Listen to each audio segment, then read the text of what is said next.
मदद अगर कोई व्यक्ति किसी व्यक्ति की इस वक्त पे कर देता है तो सामने वाला व्यक्ति उसे भगवान समझने लगता है। रात के तकरीबन 11 बज रहे होते हैं। तभी सुनसान सड़क में एक लड़की बदहवास भाग रही होती है, क्योंकि उसके पीछे कुछ गुंडे पड़े होते हैं। वो इस कदर भाग रही होती है कि सामने वाली एक गाड़ी से टकरा जाती है। जैसे ही वो गाड़ी से टकराती है, टकरा कर बेहोश हो जाती है। ये देखकर गुंडे भाग जाते हैं। वो गाड़ी वाला नीचे उतरता है और उस लड़की को देखता है, बेहोश पड़ी हुई है। नमस्कार दोस्तों, मैं महेश और आप देख रहे हैं मैं इसकी कहानियाँ। कहानी सुनाने से पहले मेरा आप लोगों से एक ही निवेदन है कि मेरे चैनल को सब्सक्राइब कर दें और मेरे वीडियो को लाइक और शेयर करें, जिससे मेरा उत्साह बढ़ता रहे। अब ज़्यादा देर न करते हुए मैं आप लोगों को ये कहानी सुनाता हूँ। ये कहानी उत्तर प्रदेश के एक जिले इलाहाबाद के एक गांव की है, जहाँ पर एक लड़की रिया रहा करती थी। रिया की उम्र 15 वर्ष है। वो देखने में जितनी सुंदर थी, उतनी ही ज्यादा चंचल भी थी। वो सभी का मन मोह लिया करती थी। वो जिससे भी बात करती, वो उससे मोहित हो जाता।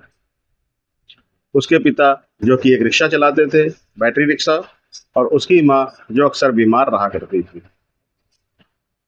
एक दिन आता है जब जिया के पिता रिक्शा चलाने के लिए बाहर निकलते हैं और उनका रास्ते में एक्सीडेंट हो जाता है और कुछ देर बाद उनका इंतकाल हो जाता है। ये देखकर रिया बहुत ज्यादा रोती है और उसकी माँ भी सदमे में आ जाती है। कुछ दिन बाद उसकी माँ का भी इंतकाल हो जाता है, क्योंकि उसकी माँ अक्सर बीमार रहा करती थी और वो अपने पति के यानी अपने शौहर के मृत्यु के बाद बहुत ही ज्यादा गमगीन हो जाती है और उसी गम में उसका इंतकाल हो जाता है। अब रिया घर में अकेले रह गई थी। तभी उसके पड़ोस में रहने वाली उसकी मुंह बोली मौसी रजिया जिया को देखती है कि वो अकेले हो गई है, क्योंकि रजिया की कई दिनों से जिया के ऊपर नजरें थी। जब से वो जवान हुई थी, तब से उसके ऊपर नजरें थी कि वो बहुत ही ज्यादा खूबसूरत है। रजिया, जो कि एक अलग प्रकार की औरत थी, जो कि एक गलत औरत थी, जिसका गलत लोगों से संगत था, वो ये सोचती है कि अगर मैं जिया को देह व्यापार में बेच दूं तो मुझे अच्छी रकम मिल जाएगी। चूंकि जिया बहुत ही ज्यादा खूबसूरत थी देखने में, वो सर से पांव तक एक खूबसूरती की मूरत थी, इसलिए वो ये जानती थी कि उसे देह व्यापार में अच्छी रकम मिल जाएगी। इसलिए बहला फुसलाकर वो एक दिन जिया को दिल्ली ले जाती है और दिल्ली में जाके एक कोठे वाली को उसको बेच देती है। उस कोठे वाली का नाम गिरजाबाई था। गिरजाबाई, जो कि बहुत ही ज्यादा खतरनाक औरत थी। गिरजाबाई एक बहुत ही बड़ा कोठा चला रही थी। वो जिया को देखती है और देखते ही उसे खरीद लेती है। उसे खरीदने के बदले में वो रजिया को 3 लाख की रकम देती है। अब जिया, जो कि इतनी भी नासमझ नहीं थी, वो समझ रही होती है कि मेरे साथ कुछ हो रहा है। वो बार बार यही पूछ रही होती है कि मेरी मौसी रजिया, जो मेरे साथ आई थी, वो कहाँ चली गई है। तभी गिरजा उसे बताती है कि रजिया तुम्हें बेचकर चली गई है।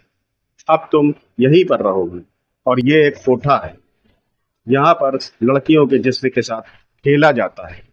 ये सुनकर जिया बदहवास हो जाती है और वो वहां से निकलने की तुरंत फिराक में लग जाती है। अब ऐसा मौका आता है जब जिया वहां से निकल भागती है। तभी गिरजा उसे पकड़ने के लिए कुछ गुंडे भेजती है। जिया भाग रही होती है और तभी वो गाड़ी से टकरा जाती है। ये वही वक्त है जब मैंने प्रारंभ में आपको ये कहानी सुनाई।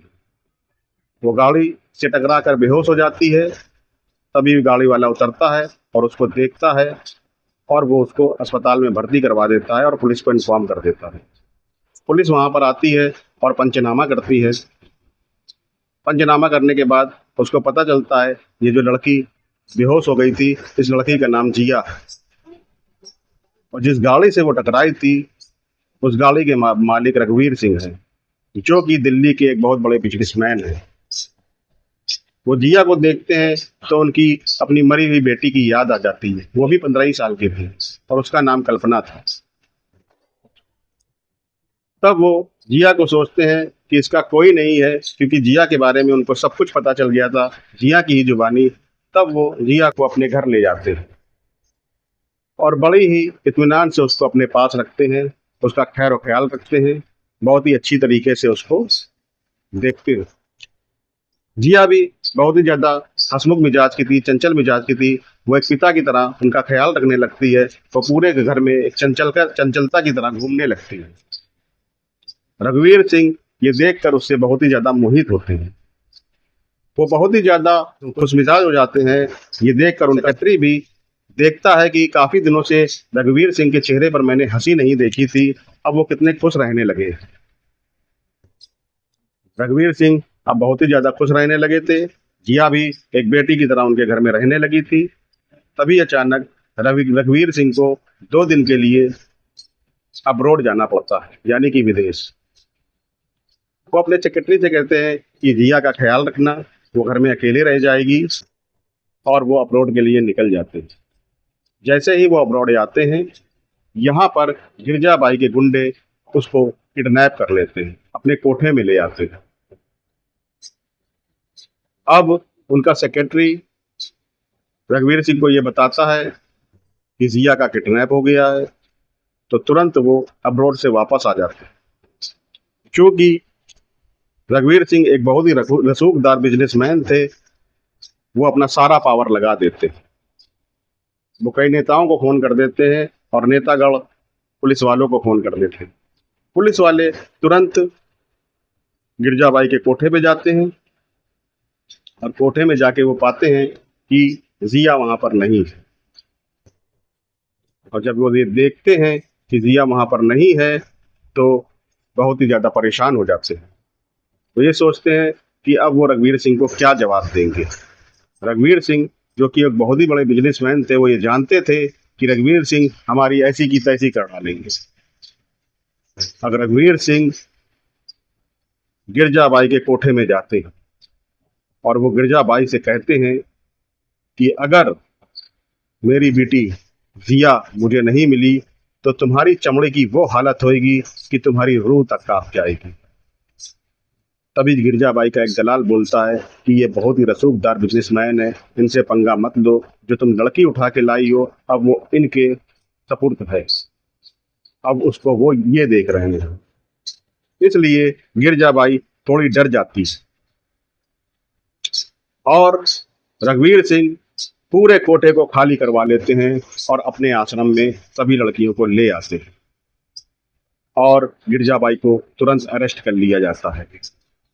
अब गिरजाबाई कहती है कि ठीक है, तुमने मेरे पूरे कोठे को खाली करवा लिया है, मगर मैं तुम्हें नहीं बताऊंगी कि तुम्हारी बेटी या मुंह बोली बेटी जिया कहाँ पर है।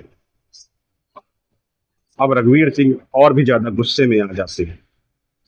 वो ये कहते हैं तुम्हारी चमड़ी तक खींच ली जाएगी अगर तुम नहीं बताओगी बेटी जिया कहाँ पर है। तभी उनका दलाल कांप जाता है और वो ये कहता है कि सर मैं बताता हूँ आपको कि जिया कहाँ पर है। जिया को एक कंटेनर में 2 लोग ले गए हैं, वो बम्बई जा रही है। तभी रघुवीर सिंह पुलिस वालों से कहते हैं कि बम्बई के सारे बॉर्डरों को बंद कर दिया जाए जिससे मेरी बेटी का पता चल सके। तभी बम्बई के सारे बॉर्डरों को बंद कर दिया जाता है और तभी जब सारे बॉर्डर बंद कर दिए गए थे तो वो कंटेनर आ ही रहा था, वहीं पर उसको धर दबोच लिया जाता है और जिया को वहीं से बरामद कर लिया जाता है।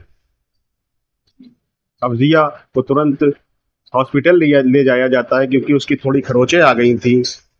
जैसे ही हॉस्पिटल में रघुवीर सिंह जाते हैं, वो जिया को देखते हैं तो उनकी आंखों में आंसू आ जाते हैं। जब उनकी आंखों में आंसू आ जाते हैं तो जिया भी उनको देखकर उनसे चिपक कर रोने लगती है। वो जिया के माथे को चूमते हैं और अपने गले से लगा लेते हैं। तो दोस्तों, अगर किसी भी व्यक्ति की वक्त में मदद हो जाए तो वह व्यक्ति दूसरे व्यक्ति के लिए भगवान साबित होता है। जिस तरह जिया के लिए रघुवीर सिंह एक भगवान साबित हुए। रघुवीर सिंह की भी पत्नी और बेटी नहीं थी, इसलिए वो जिया को अपनी बेटी ही मान लेते। अब जिया उनके साथ है और बहुत ही ज़्यादा खुश है। तो दोस्तों, मेरा आप लोगों को ये कहानी सुनाने का सिर्फ एक ही उद्देश्य था, अगर हम लोगों से किसी भी व्यक्ति की मदद हो सकती है तो हम लोगों को कर देनी चाहिए। पता नहीं उस व्यक्ति को क्या ज़रूरत हो। अंत में मैं विदा लेते हुए बस यही कहना चाहूँगा कि मेरे चैनल को सब्सक्राइब कर दें और मेरे वीडियो को लाइक और शेयर करें, जिससे मेरा उत्साह बढ़ता रहे। और साथ ही साथ मुझे कमेंट करके ये भी बताएं कि आप लोग ये वीडियो कहाँ से देख रहे हैं। नमस्कार, जय हिंद।